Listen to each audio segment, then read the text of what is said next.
নমস্কার দর্শক মন্ডলী সকলকে স্বাগত জানাই আবার একবার। আমি শুভ চ্যাটার্জি। আজ আমি চলে এসেছি আপনাদের সকলের সামনে পূজা ওয়ার্ল্ড প্লাসে হিন্দুদের আচার অনুষ্ঠান ইত্যাদি সময়সূচি নির্ঘণ্ট সংক্রান্ত পরবর্তী একটি ভিডিও নিয়ে। আজকে আমাদের ভিডিওর মূল বিষয়বস্তু হলো 1431 তথা 2025 সালের চৈত্র তথা এপ্রিল মাসের শুক্লপক্ষের একাদশীর সময় নিয়ে। এই একাদশী পড়ছে কখন না 1431 সালের 24শে চৈত্র 2025 সালের 7ই এপ্রিল সোমবার দিন রাত্রি 11টা 11 মিনিটের পর থেকে।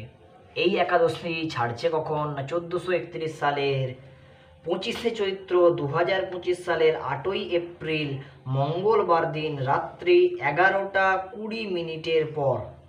1431 সালের 25শে চৈত্র 2025 সালের 8ই এপ্রিল মঙ্গলবার দিনই হলো একাদশীর ব্রত উপবাস। এই একাদশীর নাম হলো কামদা একাদশী। তো দর্শক মণ্ডলী সকল, এই ছিল আজ আমাদের ভিডিওর মূল বিষয়বস্তু। দেখা হচ্ছে আপনাদের সঙ্গে পরবর্তী অন্য কোনো ভিডিওতে। ততক্ষণ পর্যন্ত সকলে ভালো থাকুন, সুস্থ থাকুন এবং আমাদের যে ক্ষুদ্র প্রয়াস বিভিন্ন ধরনের আধ্যাত্মিক ভিডিও সাধারণভাবে মানুষের কাছে পৌঁছে দেয় যে প্রয়াস, এই প্রয়াসে আমাদের পাশে থাকুন। নমস্কার।